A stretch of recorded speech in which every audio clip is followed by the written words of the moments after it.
right? Right, so Renegade Report, special episode coming to you from Johannesburg in South Africa for those of you international viewers. Doing this as a combined show, so us on audio, there's the Renegade Report. And the Gadfather himself on video. Well, Yeah, you always want to use my good looks to draw people in, so that makes perfect sense. absolutely, Absolutely. absolutely. And that glorious beard. There you go. There you go. Thank you for having me on. No, well, thank you. It's a great pleasure to speak to you, Mr. SAAD. My pleasure. Please feel free to call me Gad. No problem. No Great. problem. Ramon, you want to get cracking? So Gad, I mean, here you are, a man with a PhD, with a very comfortable job, I assume. Why go after these funny, wicked social justice warriors on campuses? Like, what? You got so much to lose by doing that. Right. No, you're right. I think it's just my unique genetic makeup, which basically makes me triggered, to use a term that they love, by, frankly, to use a crass colloquialism, bullshit, right? So in other words, I pursue truth, whether it be when I wear my hat as an academic, as a scientist, but I also feel that academics should get out of their bubbles and tackle attacks on reason, attacks on truth in public discourse. And so when I see these folks carrying on, I feel that I'm compelled. I feel it is part of my actual professional duties to weigh in. And so I don't view my job as simply one that pursue scientific. I basically pursue truth in every possible way that I can. And to the extent that some of these movements are espousing nonsense, I attack it. So do you believe, like, most of their ills and most of the things they are discussing and want to change? Do you think it's all bullshit, so to speak, or maybe they have a point, but their methods are a bit, off color? I think it's a bit of both. I mean, of course, racism exists. Of course, sexism exists. Of course, bigotry exists. And to the extent that we want to constantly improve our societies, we can tackle these things. The problem becomes when there's an ethos of victimology whereby people start constructing these narratives of victimhood where really there is no victim here. And so that's really the problem, is that it cheapens true racism, true bigotry. I mean, and again, one of the things that makes me someone who's difficult for the social justice warriors to handle, it's because my personal history allows me to stand up on the pedestal and say, look, I won't tolerate your bullshit precisely because I know what it is to escape a place where my head was going to be decoupled from the rest of my body. And therefore, the fact that we don't take a survey at the start of every class to ask students what their preferred gender identity is today, no, that's not a serious issue. Of course, people can have gender identity issues, and they could come and see their professors, and if the professor is empathetic, then he or she can address their concern. But to ask that we, poll every single student, what is your identity today, is extending the argument. And so I try to sort of modulate what constitutes actual attempts to fight injustice and bullshit ones. We haven't seen too much on the Canadian campuses. Maybe we're not in touch with your media. Obviously, we know about all the stuff happening on the American campuses, and we've got our own problems in South Africa, which are kind of related. Is there the similar type of thing going on in your campuses? Do they echo the American sort of system? Right. I mean, I don't think it's quite as bad. And there might be several reasons for that. It could be, for example, that generally speaking, Canadian students pay a lot less for their education. And certainly in the Quebec context where I live, you pay a lot less than the rest of Canada. And so maybe that already serves to create less entitlement in the student. That could be one possibility. Whereas in the United States, if you're going to a private university somewhere, you might be paying $55,000, $60,000 per year, which is way, way higher than what we would pay in Quebec. And so you don't see it to the same extent, but you already start seeing, intrusions of this type of thinking. I recently gave a invited lecture at the University of Ottawa earlier this winter, where I talked about the thought police and political correctness. And I came up with a few Canadian-specific examples, one of which was this case of a professor at the University of British Columbia out in Vancouver, where she basically had been denied tenure and then argued that given her heritage, she's native, indigenous. I don't remember what the politically correct term is. First Nation. First Nation. First Nation. First Nations. Fair enough. Although that might be. Is that how they call? Is that how they're called in the U.S.? The way they're called, the indigenous people are called differently in the U.S. versus in Canada. So you don't want to make that politically correct mistake. But in any case, she was an indigenous person, and she argued that in her tradition, knowledge is disseminated orally. It's an oral tradition. And so to expect people to have her publish things in the written form was an attack on her culture. And it actually went now to a hate speech tribunal or human rights tribunal. And they're actually listening to the case. And so, the lunacy has come to Canada.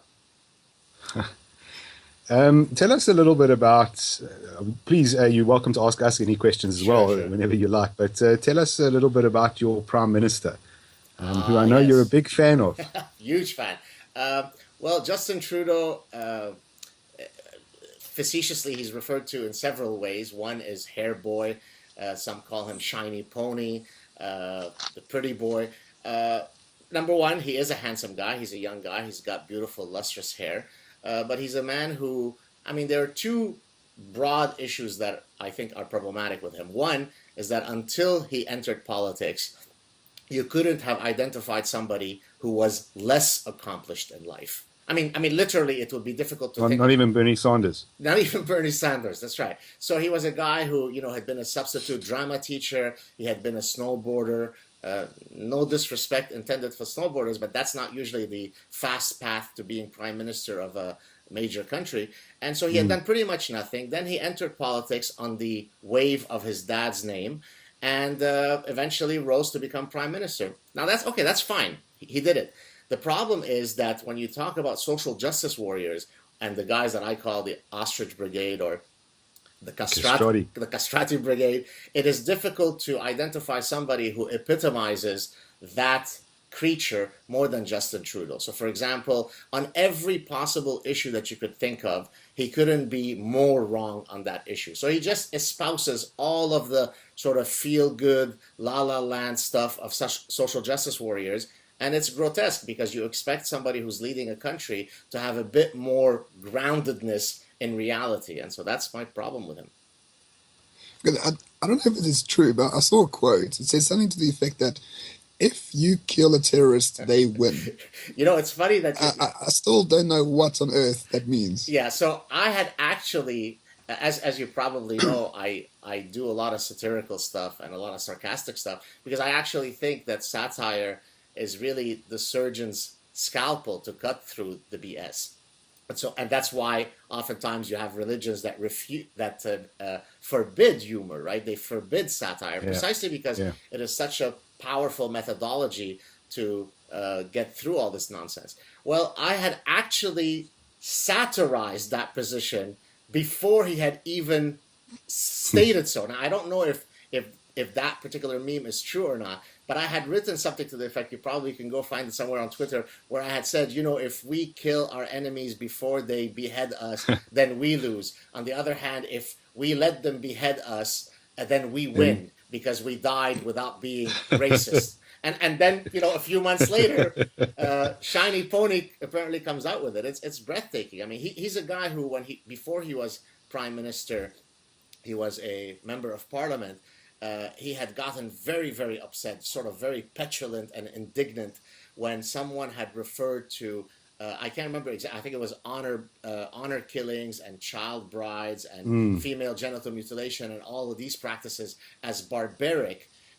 He didn't lend his voice to agreeing with the fact that those things were barbaric. Rather, he was very angry that someone would use barbaric as the word to describe it. Eventually, there was a backlash against his completely broken moral compass, and then he sort of remodulated. Backpedaled. Right. But again, for somebody to not be outraged by child brides, but rather be outraged that we call it barbaric, is somebody who doesn't have his moral compass straight. Well, it's moral relativism at its best, though. For a leader of a country such as Canada to be morally relativist is, yeah, it's odd. I mean, that would never fly in most countries in the world. I mean, if Donald Trump comes out and says, I will pardon, you only if you're a Mexican, I mean, he will lose all credibility whatsoever. So Well, does it, I'm sorry, go ahead. do these things like strengthen Justin Trudeau, or does he really believe them, or is he Well, playing a political game he here? actually comes from the granddaddy of that lineage, right? His dad, Pierre Elliott Trudeau, was the architect of the official doctrine of multiculturalism. Uh, and now, multiculturalism, people sort of mistake what it means. There are sort of Yeah. two meanings of multiculturalism, right? There's sort of the colloquial meaning of a plurality of people, right? Hmm. This is a multicultural university. That's a good thing. Right. Multiculturalism as a political philosophy is the idea that when people come to a country, you should allow them to exist in their own sort of cultural realities without ever expecting them to necessarily assimilate within the greater melting pot. And so one of the fundamental sort of offshoots of that is moral relativism, which is, well, who are we to judge whether they gouge the eyes of every fourth child, to borrow an example from Sam Harris, right? I mean, who are we to pronounce a position if they want to cut off the clitorises of their little girls? That's their culture. We have no right to weigh in. And so multiculturalism and moral relativism go hand in hand. Well, I mean, they do say that about other cultures, but not, for example, the Western culture, right? So the Western culture is, separation of state and church and freedom of speech and individual rights. But that's attacked Right. often enough, by the regressives. But if it's Islamic tradition of, female genital mutilation, that's the greater evil is to say Please, that Roman. it's barbaric. It's not Islam's tradition. Don't you listen to Reza Aslan? All right, That's it's African. That makes it better. It's African. I, Yeah, I that makes it far better. I trust that you are both familiar with my Aslan Uyghur Dakota 5000. Yes. Yes, we have Yeah, seen it. yeah. Seen it. Place my order. Oh, here you Place my go. order. Here you Do you have one go. with you? Ah, there we go. You might even hear. Do you hear the sound?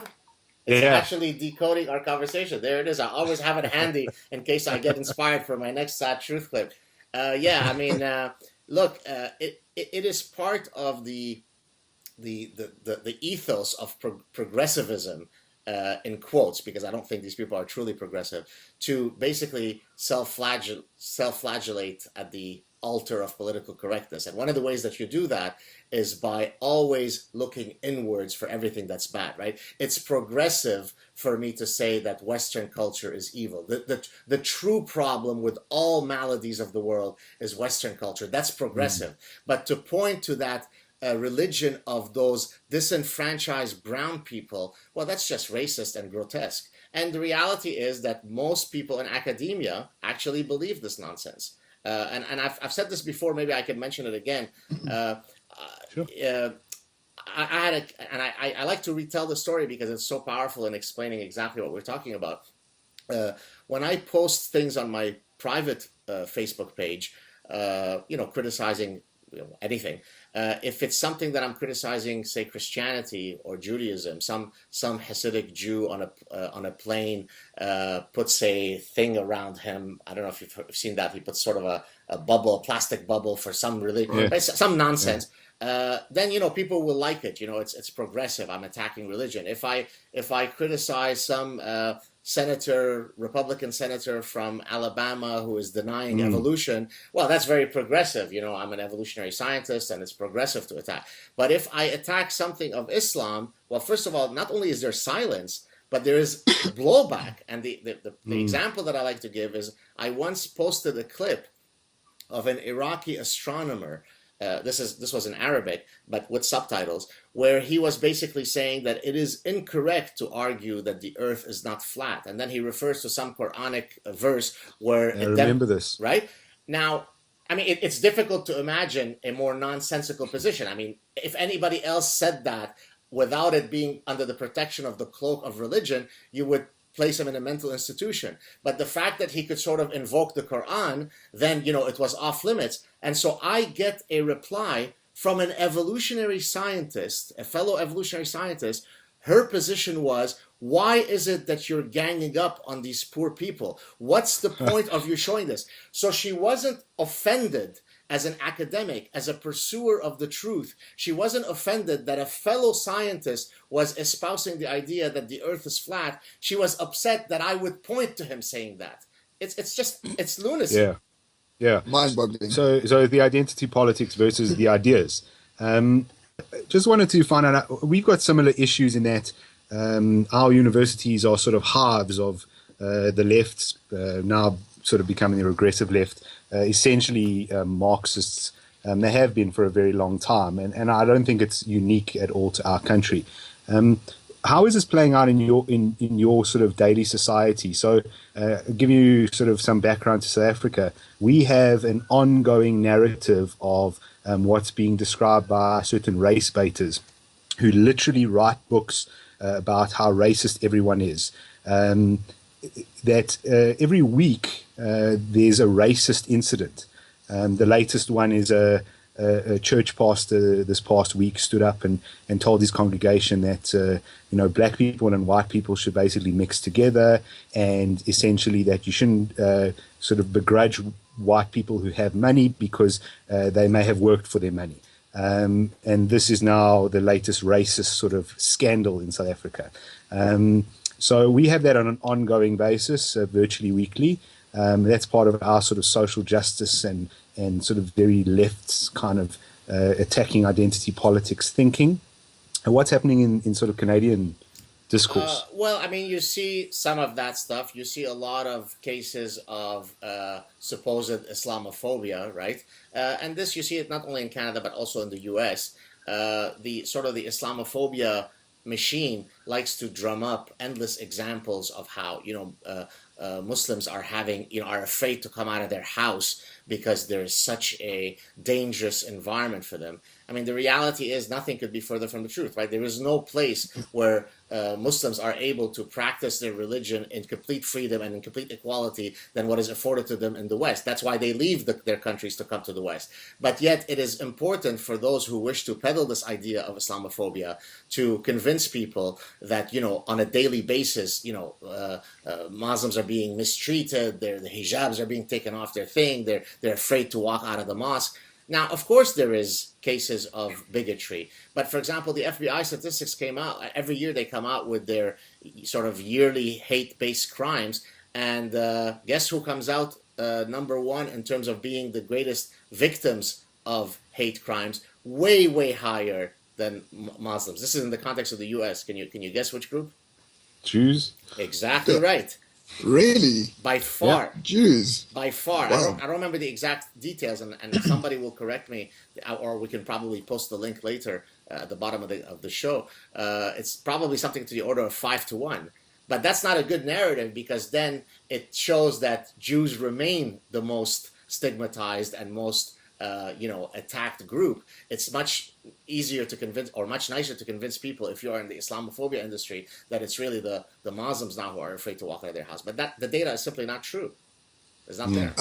I like it that you call it the Islamophobia industry, because we also we're trying to create a little narrative around the racism industry in South Africa. So obviously South Africa is fairly unique in that there was a state-based racial discrimination for half a century. And that's been gone for 22 years, and there's still repercussions, and we're still getting through it. But over here, it's like the only politically correct prejudice to have is against white people. You can say whatever you want against the white male. You can also, by the way, say anything you want against black people who say anything positive about white people. So well, not the correct blacks, right? Yeah. Right. So if you're we've got our governing political parties, the African National Congress. I think they're well known worldwide. Nelson Mandela's party, basically, and they've been in power for more than 20 years. The main opposition party to them actually is called the Democratic Alliance, and they have a black leader by the name of Mmusi Maimane, and he happens to be the first black leader of the sort of opposition party in the new South Africa, as it's called.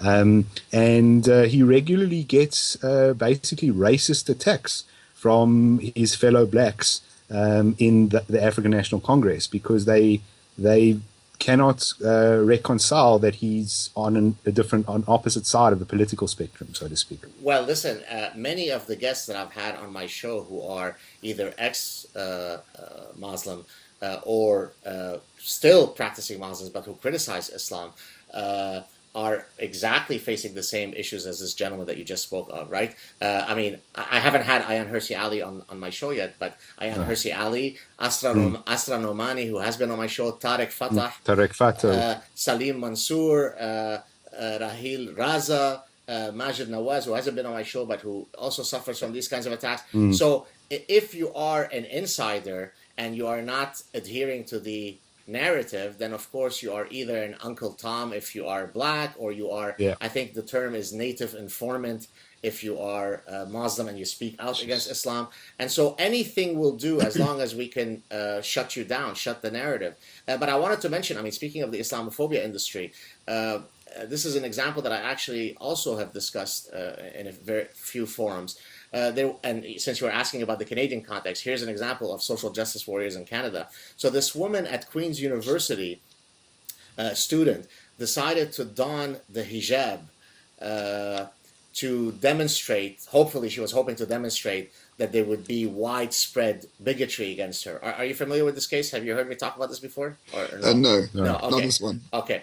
And so she wore the hijab. She's Iranian, but I don't think she's of the Islamic faith herself. And so she donned the hijab, I think it was for 18 days, at the end of which her conclusion was that actually people were extremely polite. You can start recording on your side now. Yeah, so to summarize what I was saying, so this student at Queen's University donned the hijab for, I think, 18 days, hoping to identify, rampant, virulent bigotry against someone who is dressed that way. And to her surprise, she found out that people were incredibly tolerant, kind, respectful, polite. Guess what she concluded as a result of that field experiment?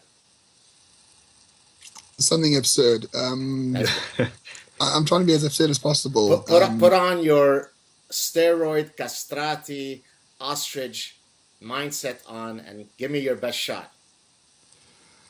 Sure. Jonathan, what help can you have? I would think maybe they knew that... I don't know. You have to maintain the narrative that it was They racist. were organizing groups to come and obviously attack her, kill her family, do all these horrible things. No, it's much... And a month wasn't enough time. It wasn't enough time to rally the troops for the genocide. Of course, you got a 10,000 to 1. You've got to get lots of troops organization for the oppression to really work. Good attempt, but no. It turns out that by the people being incredibly polite, respectful, kind to her, this was a manifestation of their latent hatred towards Muslims, right? Because they're overcompensating, right? I mean, why would they be nice to her if it weren't because deep inside they hold these very xenophobic, right? So if they were intolerant towards her, this would be a manifestation of Islamophobia. If they are incredibly respectful and kind to her, it's a manifestation of Islamophobia. We call this non-falsifiability in science. That's why it belongs in the world of quackery.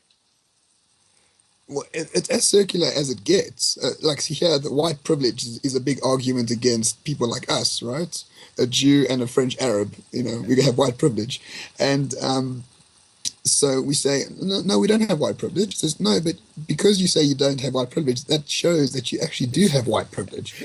But then you say, well, that's circular logic. It says, oh, but because you say it's circular logic, you have white privilege. Like, it's impossible to deny the facts. You can't win. You can't even have the discussion. It's the quicksand, right? Once you enter the quicksand, you're going down. There's no way to come out of it. Yeah. I once reviewed a paper in a pretty prestigious journal. I won't mention which journal it is to protect its anonymity, where the paper that I was reviewing might have been the most grotesquely racist thing that I'd ever read. It was basically a paper that said that when you administer to people a scale to sort of measure their white privilege and hence their latent racism, if it comes out that they don't exhibit any of these things, as measured by the inventory that the researchers were using, that itself, as you said, was a manifestation of their racism. So there was no right. So if you answered the questionnaire and it showed that you're racist, well, there you go, you're racist. If it showed that you weren't, that showed that you were racist. And so I had written, I mean, I've thought about at some point releasing my review, but I actually don't, I don't know if what the ethics are. And actually, I should find out, because technically it's supposed to be confidential, but it's confidential in the sense that to the extent that the one who submits the paper wants to be anonymous, fine. And I don't know who that is. It's blind. It's double blind. But my words, right? Why would that be? I mean, there are some people who actually sign their reviews, right? They don't want it to be anonymous. And so I've actually thought about, at some point, it would be quite instructive for me to release verbatim my review, because it was the most scathing review that has ever existed in the annals of science. I can imagine. But Gad, where on earth does this come from? This post-factual, world that we're living in. I mean, it's not post-factual, because I mean, facts still exist, but people just dismiss facts immediately. Experiences and narratives are what counts, not what can be proven or not proven. Where does it start? Where's the inception of these weird ideas? So there are several possible sources, one of which would be another phenomenon that I often criticize and attack, and that's postmodernism and all of its offshoots, right? So postmodernism in academia, this is not the same thing as, say, if you criticize art in a postmodernist way. There are different meanings. Postmodernism, in the context of academia, really refers to the idea that there are no universal truths. Of course, other than the one universal truth, that there are no universal truths. Right. And therefore, what basically ends up happening with postmodernism is everybody's position is equally valid. Everything is subjective. Anything that I read, even though it is randomly generated gibberish, might have meaning to me, because I idiosyncratically pulled out some meaning from it, right? I mean, I don't know if you are familiar with this. Are you familiar with Sokal's hoax? Do you know what that is? I was just about to mention it, yes. Okay, do you want to mention it? In your, basically he wrote a paper, which was complete gibberish for himself. I think it was to prove that peer review was a bit flawed. I can't remember his intentions at the time. Well, it was... I'm sorry, go ahead. Sorry, go ahead. No, please, go ahead. You know more about it than me. I was going to say that it's not so much that he wanted to show that peer review in general was flawed, is that he wanted to show that postmodernism was nonsensical, right? And in that sense, then, of course, the peer review process is going to be flawed, because you are peer reviewing garbage, okay? And so basically, he's a physicist, and so he created a postmodernist article about gravity, and it's hilarious to read. And of course, they accepted it in one of the leading postmodernist journals. And of course, they very much like the idea that here's a physicist, right? I mean, a natural scientist on the hierarchy of the sciences, right? A physicist, that's a serious guy. And he's getting into our bullshit. And so they accepted it. So then he went back and said, oops, guys, I've got something to admit to you. It was nonsense. Their response, going back to what we said earlier about the infinite quicksand, was, well, that proves nothing. Our reviewers read it and extracted meaning from it. So this is not a fatal blow to postmodernism. On the contrary, it shows how enriching postmodernism is. So it's just complete. So I think, so to answer your question in a long-winded way, I think that movement has so infected the mind, because most of the social justice warriors who are on campuses usually are not studying mathematics. No, of course not. Right? No. And or physics, engineering, or neurosciences, and gender studies. Exactly. And actually, I'd be very curious to know. I mean, anecdotally, I think it's astoundingly clear that that's true. But it would be good if someone actually did the empirical study to demonstrate this. Right? People in neurosciences and brain sciences and in biology and in psychology and mathematics don't have time for this silliness. They do believe that there are certain universal truths, and they're trying to understand them. And therefore, you get people who are ideologically bent, the social justice warriors, who are then given a framework that's completely nihilistic, right? I mean, anything makes sense, nothing makes sense, everything is relative, and therefore it's all on steroids. Let the lunacy begin. Yeah, and these people who seem to have terrible ideas and very weird understandings of how the world works end up as professors.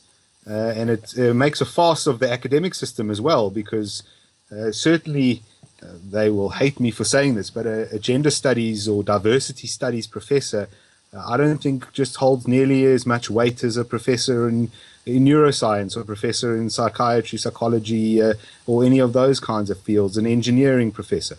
It just seems to be that it's made up gibberish, and they sit in their own echo chambers making their own little experts of these things which no one else buys into. Well, so let me just be charitable and sort of modulate or delimit your that's what you that's said. me. I'm not charitable. No, so let me. Well, I could also not be charitable, but I just want to be fair to this point. It's not so much that there are some issues that are more worthy of study than others. For example, because if you think that way, then you might say, well, somebody who studies biology is clearly more important than somebody who studies Sanskrit, which is a dead, extinct language. So that's not really how we want to create the hierarchy. Rather, the way that I would sort of add to what you said is the field of study that you are tackling one that is rooted in an epistemology that seeks truth? If yes, if it adheres to the scientific method, then I don't care what you're studying, because in your small way, you are contributing to the pantheon of human knowledge, and that's fine. Who am I to say that a number theorist is more important than yet another Shakespearean scholar? That's fine. You're both contributing. The problem with gender studies and all those other bullshitters is that they're not really driven by the pursuit of truth. They don't have an epistemology of truth seeking. They're ideologically driven. And so by the very definition of that, they're anti-scientific. That's why those fields are referred to as anti-science, right? Because how could you be scientific if you start with the premise that there are no universal truths, everything, right? I mean, then you're already destroying the idea of the scientific method. So I think that's the problem with those guys, is that it's all ideology, no epistemology. If I can add to that, it's that, even someone studying Sanskrit would add to the knowledge as you speak of, and they're also, it progresses mankind. So the greater we grow in terms of what we know about ourselves, what we know about our history and our future, that progresses us as humanity. I just look at a lot of these areas of study and I don't see how they add value to the progress that we would want to achieve, as much as they consider themselves progressives. And to add to your addition, not only are they not adding any knowledge, they're actually poisoning the well of knowledge, right? Because, for example, if you start with the premise that there are no, as is the case in, by the way, you shouldn't say women's studies, it's women with a Y, right? Don't write it WOMEN, because that includes men in the thing. So it's women, right? Were you aware, by the way, of that? That is a unfortunately that has and I'm also, it drives me nuts because I'm a scientist. So the fact that they've taken cis as which is a scientific term, it has nothing to do with your sexuality, and they've used all kinds of scientific terms to bastardize these definitions. It drives me nuts. But yes, I'm aware of the why in women. Good. And so I was going to say that if you start off with the premise that there are no innate biological differences between the sexes, short of their genitalia, and everything else is socially constructed, is due to socialization.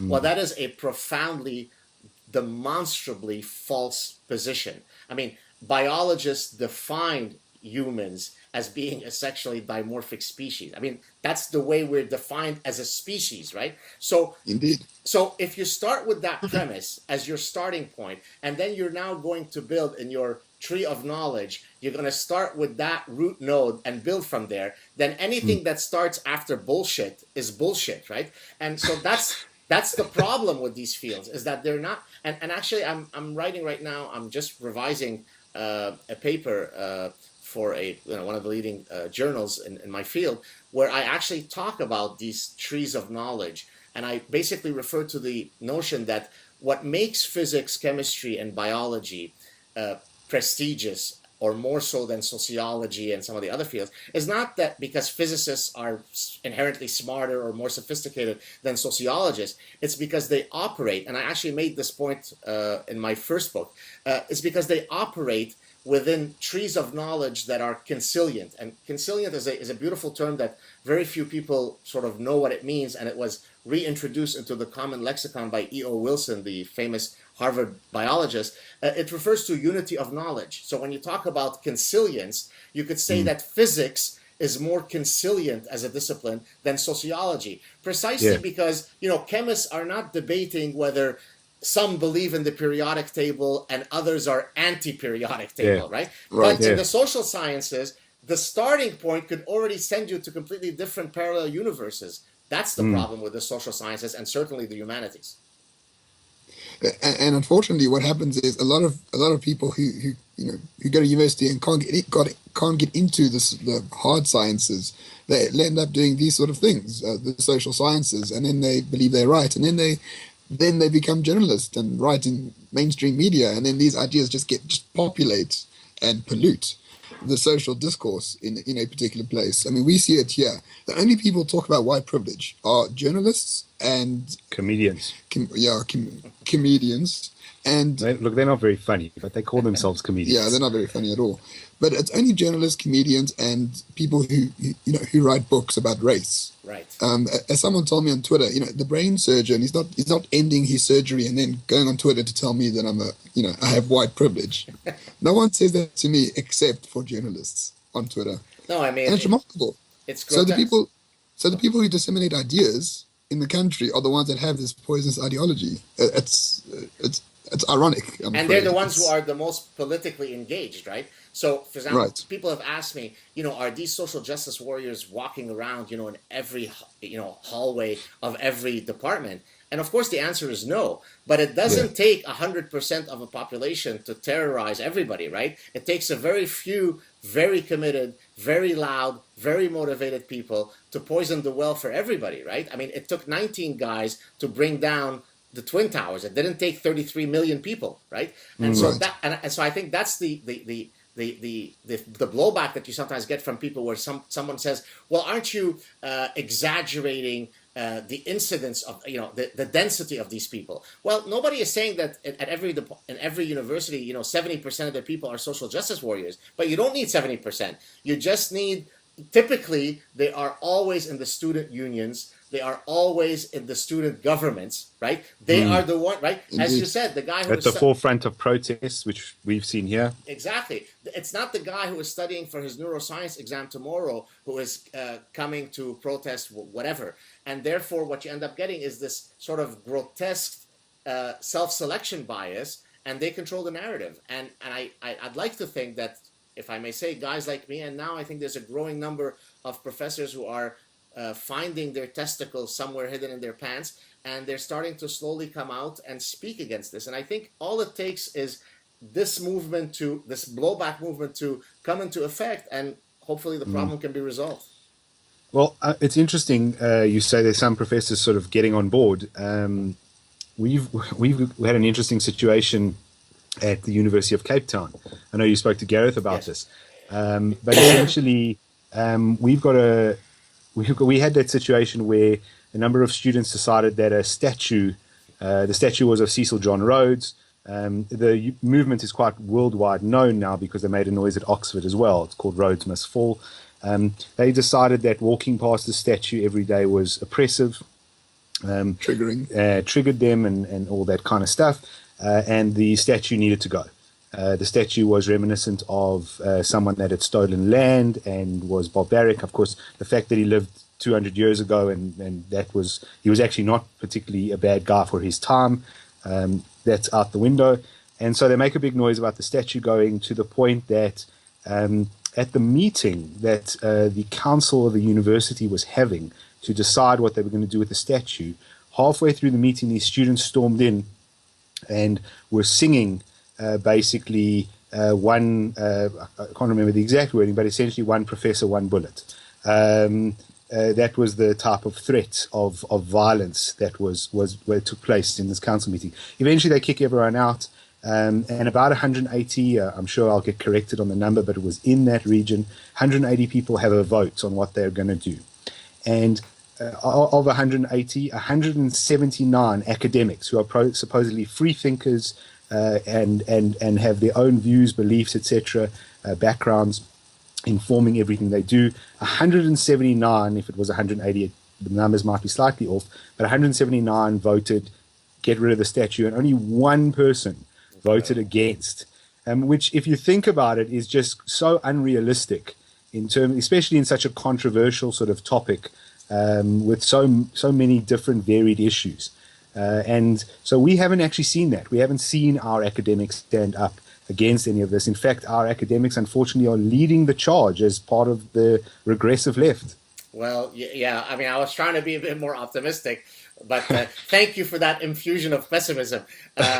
Well, there's actually, to build on your example or your case, there was a recent case that I weighed in on social media where this dean, so again, I might get some of the details wrongly, but it doesn't matter. I think it was at Seattle University where the dean had been asked by someone to recommend some reading list, and she referred to a book that is written by a black gentleman who is a civil rights activist, and the title of the book is, we can't say the word, it's the N-word, right? And so so in responding to the question of a book that someone should read, as written by a black gentleman who's a civil rights activist, her uttering the title of that book eventually led to a cascade of, Occupy stuff. And I think she was now either fired or she resigned or whatever it is.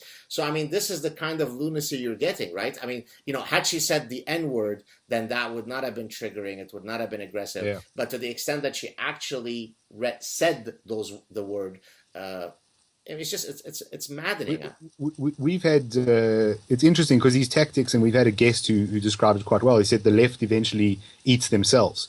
So what's now happening in sort of aftermath of that story I told you is that as a result of a lot of the student protests and stuff that's happened, burning down buildings and burning art and all kinds of things like that, the university has lost funding and had to cut back on many things. And so one of the things that's happening is they're cutting back on staff. And so a lot of the people who voted to kind of do this are going to end up losing their jobs as a result of something that never needed to happen. Well, I'll draw an analogy to your sort of self-cannibalization, right? When you look at several Islamic contexts, right? You wonder, why is it that when everybody in a country is Muslim, there's still massive killing? Well, because I can always separate the world into the good and pious Muslim and the really bad one, right? Now, it could be split according to doctrinal lines. It could be Shia versus Sunni. It could be other. It could be you're not orthodox enough. It could be you didn't do ABC. But I can always turn back to people who are my co-religionists and then kill them because they're not truly my co-religionists. And that's exactly the same mindset with the social justice warriors, right? Then they start, once there's nobody else to go after, once the slave owners no longer exist, then I need to find someone else to lynch. And guess what? I'm going to go after other social justice warriors who simply are not progressive enough, and they'll be lynched. And so it's the exact same mechanism. Well, that's what's happening to Charmaine Greer, a second wave feminist, very famous. I think she wrote The Female Eunuch in the 70s, which was a very, very popular book about feminism. And now she says, no, trans people aren't real women. Men who transfer to women, they're not actually real women because they don't have the lived experience of oppression of being a woman. And now she's being deplatformed all over the world for saying this. It's unbelievable. Whereas she was at the forefront of feminism a mere 30 years ago. Arguably, she was the catalyst for a lot of these feminist ideas that are coming through now. And now she's being, deplatformed. It's incredible. It's great. I guess you've heard of the case where Richard Dawkins was deplatformed at some simply for retweeting something, right? We really are at the stage now where, as you said, the mouth is eating its own tail. It's happening. We see it. So I'd like to think that eventually it sort of eats itself, that it all disappears. It I don't disappears. know. Yeah, let's see. So- I'm doing so- my best to make it happen. I mean, might it? Because we had a lot of political correctness. It sort of rose in the 90s, and then it seemed to die down in the early 2000s. I can't really pinpoint it. And then now we've got this last sort of 3-4 years of sort of social justice. It's like it's not even politically correct. It's politically correct on steroids. Well, it's regressive. Yeah, Regressive, it's what's become the regressive left, and it seems like we kind of kill it for a while, and then it rises again. I'm just wondering what the turning point will be. I mean, I truly believe that it's an issue of cowardice. I mean, if you told me what is the thing that has shocked me, I'm 51 years old now. What is one of the things that has been most shocking in living for 51 years and seeing about human nature? And that is, well, and I would answer, is that the default value of most humans is pathological cowardice. And so much so that I think on Dave Rubin, one of my appearances on the Dave Rubin report, I said that, cowardice. Just name dropping there. No, not name dropping. He should name drop that I was on his show, not the other way around, son. Let's get the hierarchy straight. But my point was that we should add cowardice as one of the seven, to the 7 deadly sins, because it is truly a pathology that most people can't escape from, and that ultimately leads to many of the ills that we see, right? If people rise up early in some negative process, then it will take a lot less bloodshed to solve it than if we wait down the line where we will have to solve it, but it's going to involve a lot more bloodshed. And that's the exact same thing that I argue when it comes to some of the incursions of, some of the nasty strains of Islam that's happening in the West. I mean, at some point, to answer your question about what's it going to take for people to wake up, at some point, people will wake up, right? And the problem is when they wake up at time T plus X, it'll be a much worse outcome than if they wake up today, because today we could solve it peacefully. And that's what I tell people, that really when I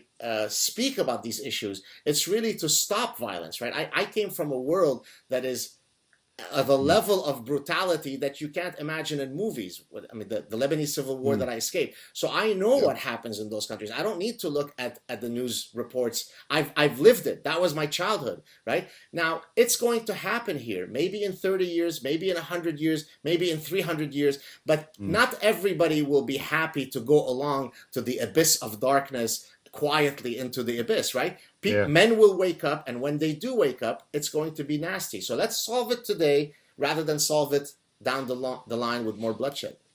But yeah, I mean, is it cowardice, or are people, they may be afraid to speak out, but they show their hand in other ways? And I would argue perhaps the rise of Donald Trump is one manifestation of that. Here's a guy who shoots a bit from the hip. He's not terribly bright. His policies are a bit shit. Sorry, they're a bit not great. He's not a good politician in terms of reverence and insight and things like that.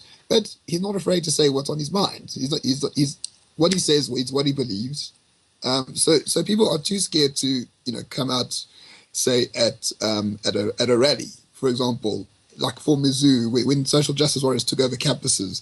They don't go meet the social justice warriors, but they show their hand by voting Donald Trump because he stands for everything they're against.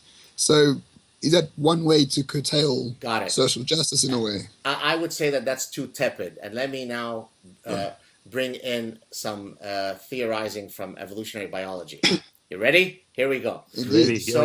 So there's something known as the handicap principle in biology, or also known as Zahavian signaling. So let's take the classic example is the peacock's tail. So I'll use that one, but there are many other examples. The peacock's tail has to be burdensome. It has to be costly. It has to actually reduce the survivability of the peacock for it to be an honest signal. In other words, for the hens to say, oh, I'm going to pick this guy with the biggest tail, it has to be costly to him, because what he is basically signaling is, look, despite the fact that it increases my chances of falling prey to a predator, I'm still here. Therefore, I must be a good genetic specimen. Pick me. Therefore, for a signal to be honest, it must be costly. So the bullshitter who goes with a face mask so that he's not seen, tepidly sits in the back row to agree with Donald Trump, is actually not engaging in costly signaling. The guy, you're looking at him, who puts everything on the line, both professionally and personally, that's a costly signal, because I've got skin in the game, right? I'm not a careerist. I can get death threats, but I'm in the game. So no, I think that, yes, there is a whole wide range of possible responses that people have, but the time for sort of tepid, cheapish responses is now long gone. It's time to have a much more forceful response to this reality. And the reality is, this is our culture. People are welcome to come from any place. They could be brown, blue, purple, tall, short, fat, Muslim, Jew, non-believer. As long as once you step on our shores, you abide 100% to every single one of our laws. Not a single inch of accommodation will be granted. Otherwise, you know your way back to where you came from. Once you approach things with that confidence, then people have a choice. Yes, I want to abide by this. No, I don't want to abide by this. So the sort of tippy-toeing stuff is only going to lead us to the bloodshed that I was talking about earlier.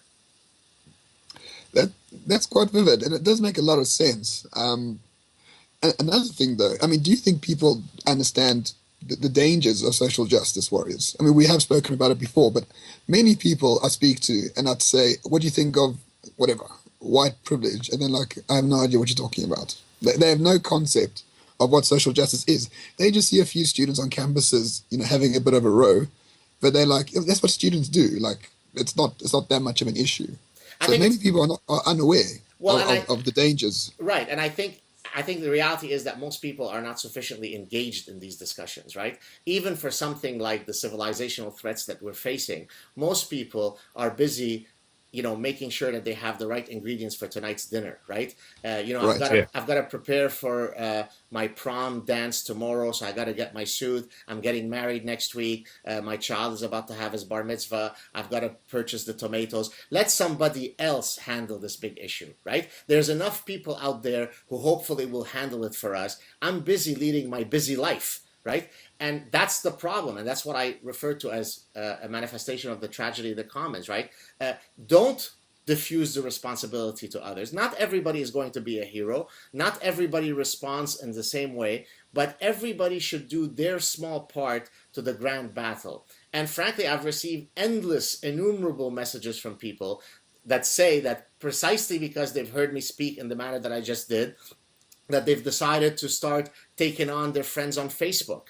And they've been unfriended by 30 people, but now they feel actually cathartic. They feel as though they're no longer holding back for fear of being called a xenophobe or a racist or an Islamophobe. So what we need to basically do is compel people that everybody has a voice, however small or however big. Just contribute peacefully, politely to the discourse. Don't leave it for others to fight the battles for you. Now, that's quite interesting because we are the only so-called, if I may say, classically liberal libertarian podcast. I'm an anarchist myself, and Jonathan's a classic liberal, anarchist capitalist. We're the only one in the country by miles. And so, mainstream media is completely left. Radio, completely left.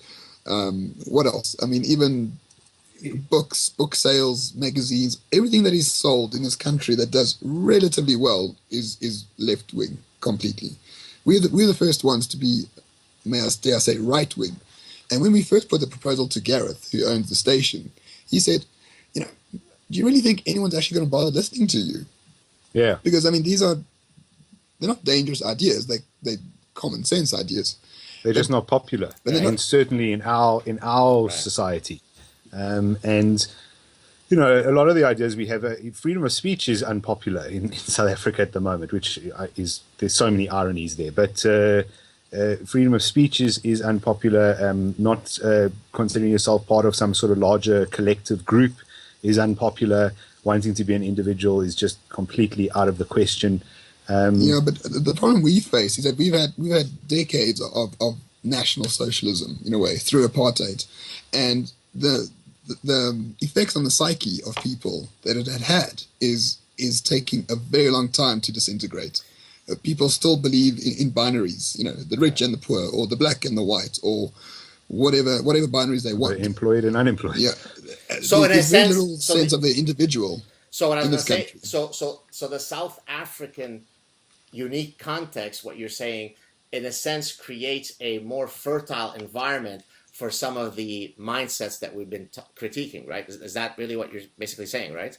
Absolutely. Identity is very important, but especially group identity. If you feel like you belong to something bigger than you, it's much more popular. If you're an individual, you're, just called a racist or whatever the case might be. Yeah. The best thing about being called a racist, you get called it once. Then you just accept it, right? It's another badge on your lapel. I mean, there's nothing you can do to fight those insults, but you just carry on with life. The problem with those words is that they've lost any meaning. So, when you call everyone, the crying wolf story, when everything's a wolf, then when there's really a wolf, no one's coming. And so this is no different here or anywhere else in the world, but racist, xenophobe. I mean, if you voted for Brexit in Britain, you're a racist xenophobe. I did a sad truth clip on exactly that point. Yeah, we've seen it. More than 17 million people are all racists. And of course, I saw one sort of graph which showed how people voted based on age, and then showed how many years they had left to live.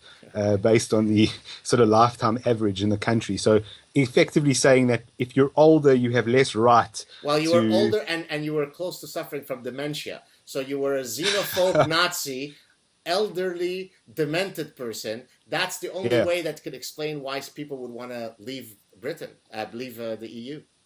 Yeah. Yeah. No, it's completely obtuse in thinking. I was going to mention, you brought up the point of freedom of speech. Yesterday on Twitter, I had some just gigantic buffoon, just unbelievable.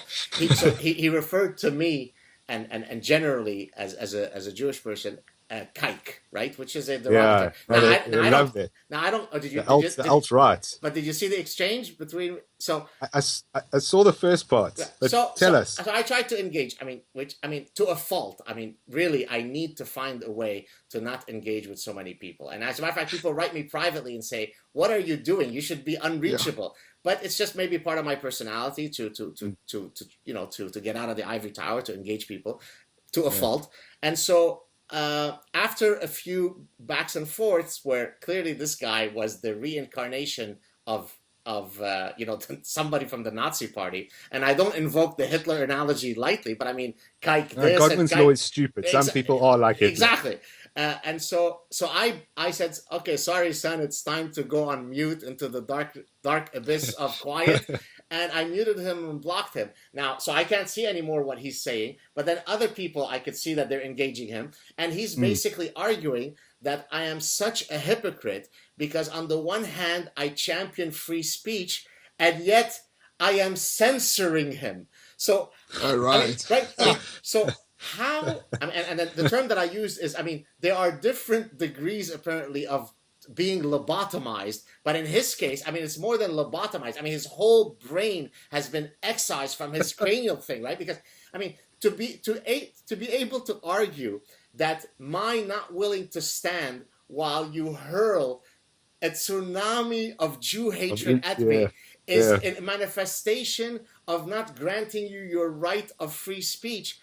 It must be such a profound misunderstanding of what freedom of speech is. And the reality is many people suffer from that. Yeah. You can say what you want, but I don't have to listen to you. Like you have a right to say it. Exactly. And I said that. I said that there's no problem. You could say kike, but I'm not censoring you by walking away from the hurl, right? So. Yeah. No, absolutely. There's no sort of sense in a lot of those conversations. You should just basic Twitter tips. Don't engage with eggs, and pretty much anyone with less than 100 followers. It's not worth it. I promise you. That what I'm going to try to stick to that very valuable advice. There's probably there's a margin of error there, but on average it serves me well.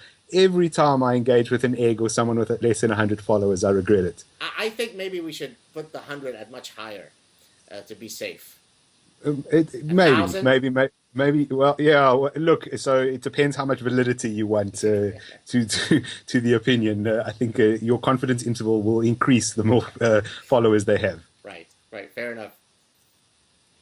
Right, Gad, do you have any questions for us? I mean, we've been dominating the interview part, but on your side, any burning issues? My only question is, why is it that when I go to my mailbox every day, I don't see a paid ticket to Cape Town waiting for me in my mailbox? That's my question to you. Well, we just explained, the Cape Town Senate for the university. So I'm not welcome there, you're saying. Forevermore, I am persona non grata in Cape Town.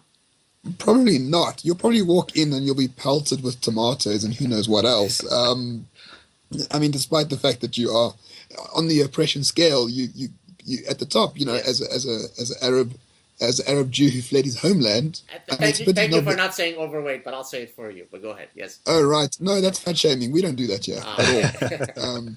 So Cape Town's a great city. Just don't go to university. Then you'll be safe. Yeah. No, I'm actually very. Where are you guys, by the way? Where are you? We're in Johannesburg. Okay. Now, as I understand it, you'll correct me. That's really sort of just a metropolis, not particularly charming or anything, right? No, so not particularly charming, but essentially, well, I like it. I mean, I've lived here my whole life, but it's not particularly beautiful or in the traditional sense. It's very much a work city. Our province, which is actually a very small province, where Johannesburg is situated, produces most of the sort of GDP of the country. And then somewhere like Cape Town is more of a laid-back place. There is business there and work, but it's much more relaxed and chilled. Cape Town in itself is a very beautiful city, and the surrounds.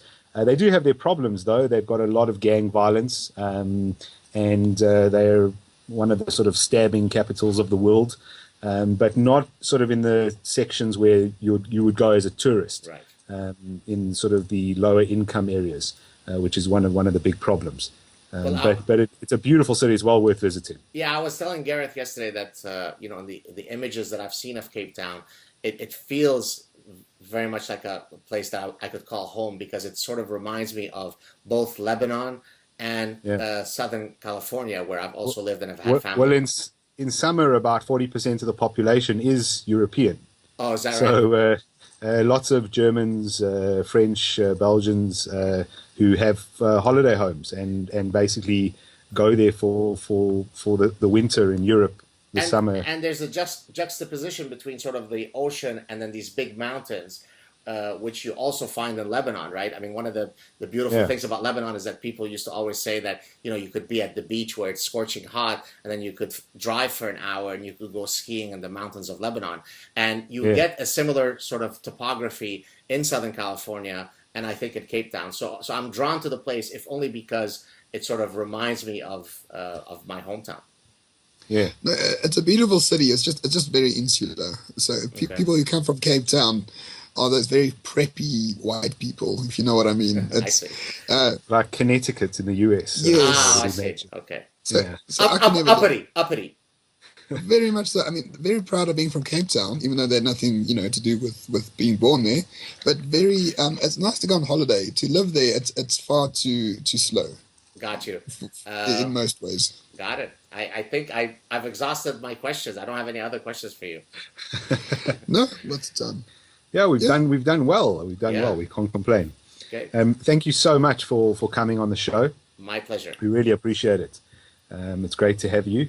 And thank you for having us on yours. Yes, right. And it was a great white privilege. I mean, just a privilege.